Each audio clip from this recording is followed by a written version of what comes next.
So in the previous video, we talked about the importance of making sure that our people have systems to allow them to be able to perform their role.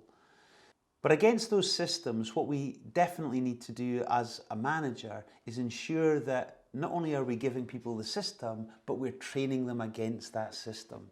Because we can't just expect people to read a sheet of paper or look at a flow chart or watch a video and instantly get it. We need to make sure that we are constantly training our people so that we can constantly drive their levels of competence, and also ultimately we can help them get faster, get better. So we're looking for competency and productivity in our people. So training does that. Now, the rule to training is that people can only perform to the level to which they've been trained. So let me give an example. I've heard it before whereby people have said, I just don't have time for training. We're so busy, we don't have time for training. Now, let me play that back to you in a most ridiculous of examples. Barcelona Fc, one of my favourite football teams. I think they're excellent. Imagine them saying, do you know what, we're really busy at the moment, we don't have time for training through the week. We will turn up for the game on Saturday though, but we don't have time for training. I mean, it's ridiculous, isn't it?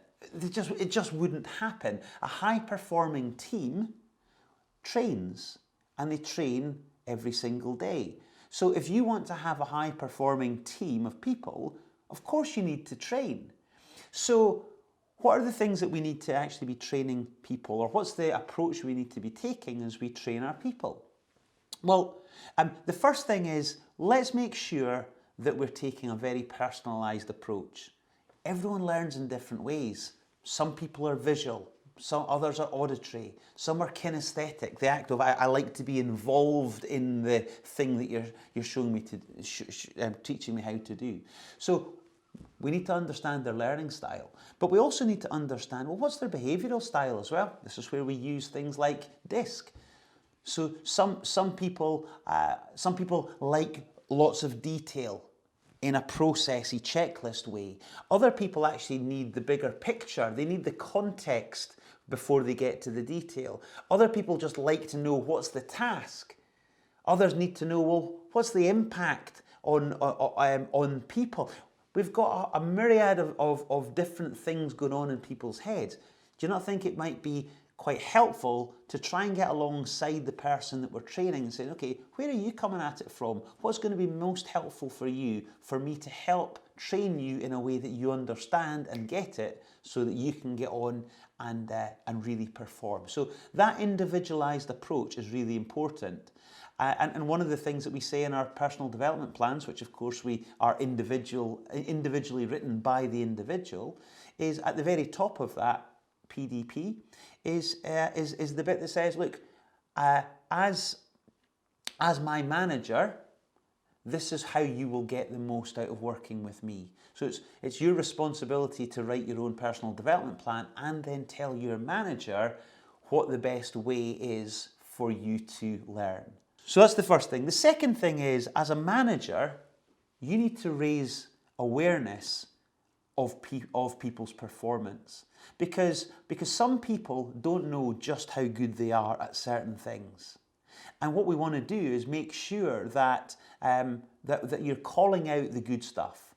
Because imagine saying it this way, look, Jimmy, when you do this, did you realise that you seem to do effortlessly, and this is the impact that actually has on people or on the process? It's amazing. Now, Jimmy might not realise just how good he is versus others. So that's a good opportunity, isn't it, to praise and build confidence. But also, Jimmy might have some blind spots. He might be doing certain things in a certain way that maybe has the best of intention, but the impact actually has the opposite effect. These are called blind spots. We've all got them. And therefore, we need to shine a light. We need to raise awareness to Jimmy on these things so that he can do something different to rectify. So it takes a good manager to have the conversation that just says, look, I need you to know, here's the good stuff. Actually, this bit here, we need to work on that. Really important. People can improve if they don't know what they need to work on. And then finally, the job of the manager is to adopt a coaching style to your management. And what I mean by that is be the coach. Be the coach to the person. So again, if you position yourself as the coach to your people, I would suggest it's going to be a far more helpful positioning than to say I'm their manager, because a coach is someone who sits beside someone, arm round the shoulder, and together we move forward. Ask people about what their perception of a manager is, and it's a finger wagging kind of stick beating individual. Now clearly that's not a good image for a manager, but that's what a lot of people kind of say when they talk about, well, what is a manager?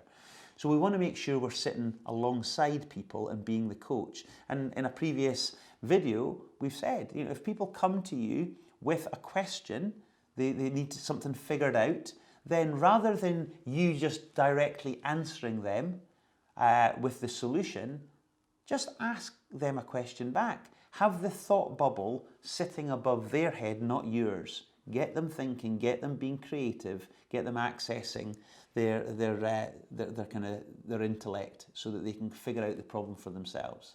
So again, coaching is a really, really important aspect of management. Because what we're trying to do here is we're trying to move people from being passive to being assertive. The number one trait that you want to develop in your people is assertiveness. This idea that says, I've got a high level of respect for myself, I've got a high level of respect for others. I'm happy to put forward my opinion, but I'm equally happy to listen to other opinions. We want people engaged in that kind of way.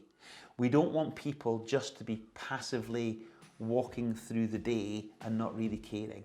We want them to be built up in terms of their competence, because we know that as people get better and stronger in the role, their confidence grows. And as their confidence grows, they're more capable of achieving more and more things. And isn't that what we want from our people? So again, go out there and train your people well.